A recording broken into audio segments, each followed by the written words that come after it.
I tried calling her several times but couldn't get through.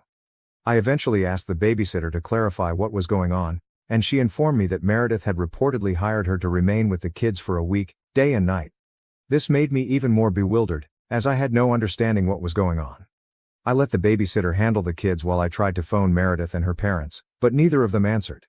I even tried contacting her pals, but they had no idea what was going on either. After nearly 3 hours of attempting, she finally answered my call.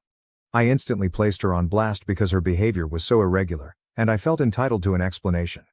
She explained that she couldn't react earlier since she and her parents were on a flight.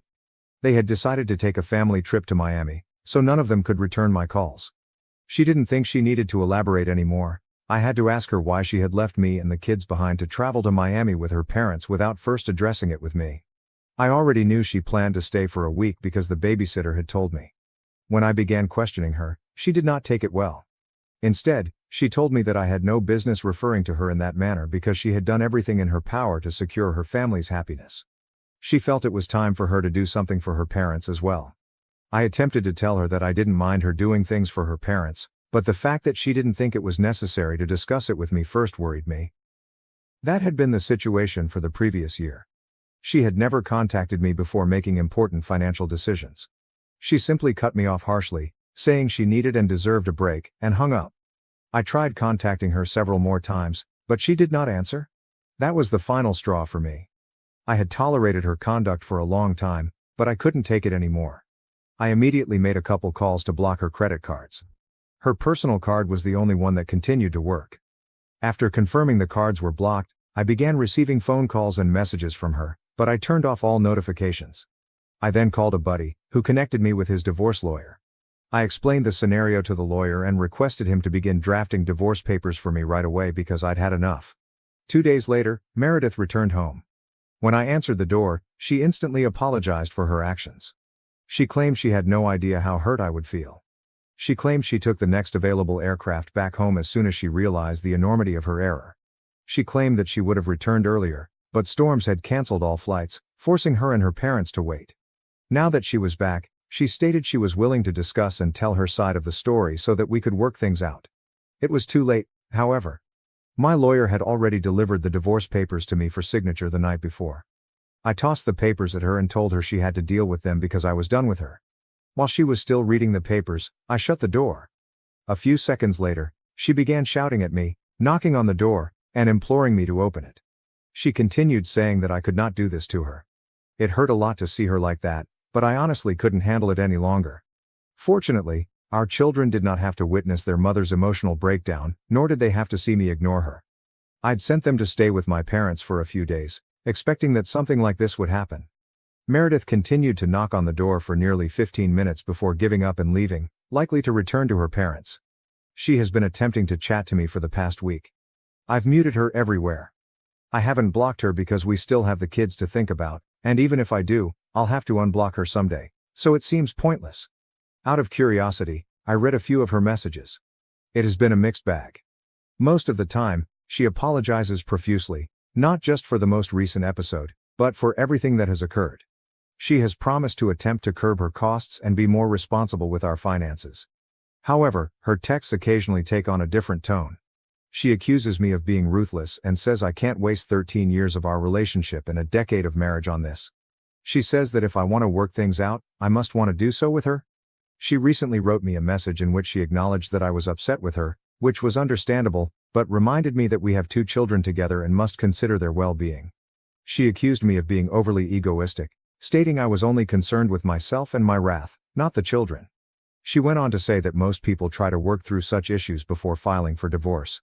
For some reason, her message stuck with me, most likely because she mentioned the kids.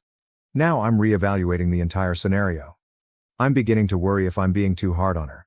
The notion of divorce has also taken its toll on me, and I realize that I may not have been thinking about the children as much as I should have. I've been visiting them at my parents' house, trying to keep things under control, but I know they're unhappy. They will probably be even more sad without their mother in their life. Despite her flaws, Meredith is a good mother. She was not lying when she said she had always tried to make our family happy. Perhaps I am making a hasty decision by filing for divorce so quickly. Update 1.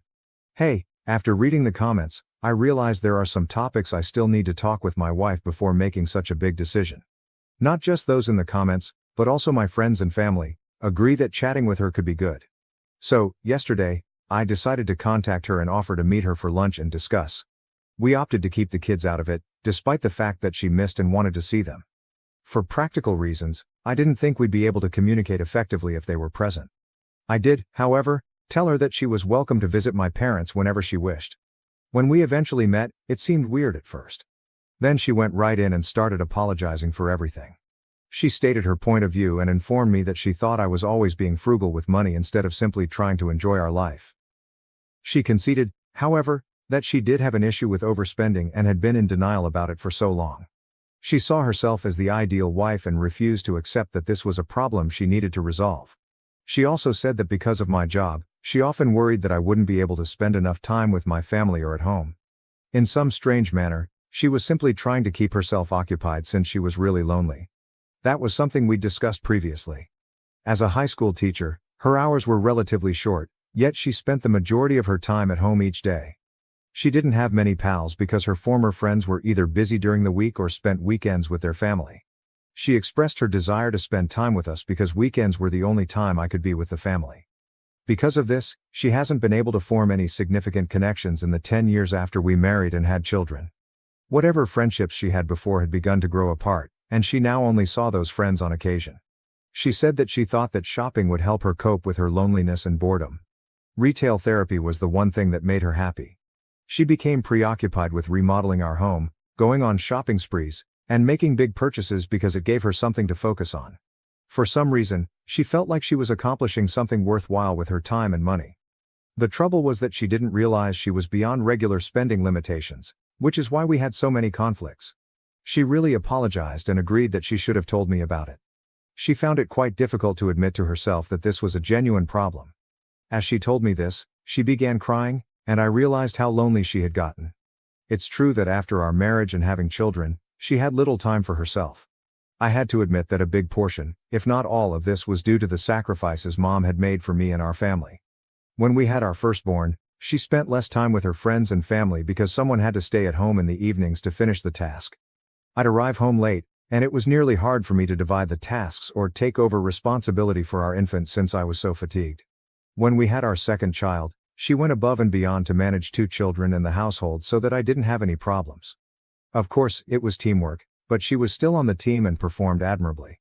As we talked, it dawned on me how much effort we had both put in over the last 10 years to secure our family's happiness. I concluded that I couldn't waste all of those years simply because I was sad. Yes, I was outraged and extremely wounded by her actions, but she saw the problem and was determined to change. I believed I owed it to her and our children to try to make our marriage work. I tried to console her while she was crying, telling her that I was willing to work on our marriage. However, I thought it would be best if we took a few days apart to cool off, and she agreed. We were both being realistic. After all, we had just had a massive dispute, likely one of the most serious in our relationship, especially because I had gone so far as to see a lawyer. That's a significant event, and I believed that taking some time apart to reflect on our behavior would be beneficial. I couldn't expect her to be away from the kids for too long, so I told her they were staying with her in-laws and she could visit whenever she wanted. She was pleased with the choice, and the meeting ended on a positive note. We also agreed to meet again exactly a week later. In the meantime, I intended to contact my lawyer to cancel the divorce procedures. Update 2. Hello, Meredith and I met again yesterday. We have been in touch for the past week, and we both acknowledge that our marriage is far from perfect. It hasn't been ideal in a long time, and we both agreed that we needed to work on it. We chose to attend a marriage counselor and committed to making it work. We agreed that it shouldn't be too difficult because we still love one another. As long as we can agree on one thing, we can overcome whatever obstacles that arise. This week apart provided me with valuable information and opportunity to ponder on my life. She wasn't wrong about anything. She was right when she stated I spent a lot of time at work, and she was also right about how much money she spent. We were both excessive in our own ways, and it had a negative impact on our marriage, to the point where we were thinking about divorce. That clearly has to change. As I said in my last update, I am grateful that so many individuals supported my decision. Of course, there are still others who believe I'm doing the wrong thing and have labeled me a doormat for even considering giving our marriage another chance after what she did. But that doesn't matter because she's the mother of my children and we've been together for a long time. One fight is insufficient to erase that.